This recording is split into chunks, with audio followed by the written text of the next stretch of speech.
कई मुल्कों में रिवाज होता है कि चाय की प्याली पीने वाला अगर पीकर प्याली सीधी रख दे तो उसे दोबारा भर दिया जाता है। जब पीने वाला सैर हो जाए तो वो प्याली उल्टा कर रखता है। ऐसी ही एक महफिल में एक अजनबी गैर मुल्की ने चाय पीने के बाद प्याली ना सीधी रखी ना उल्टी, बल्कि पहलू पर लिटा दी। अब मेज़बान परेशान कि क्या करे।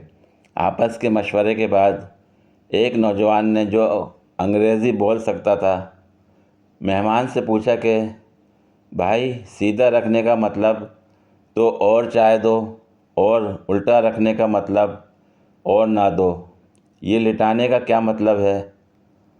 मेहमान ने जवाब दिया, इसका मतलब है तो दे दो, नहीं है तो बनाने की ज़हमत ना करो।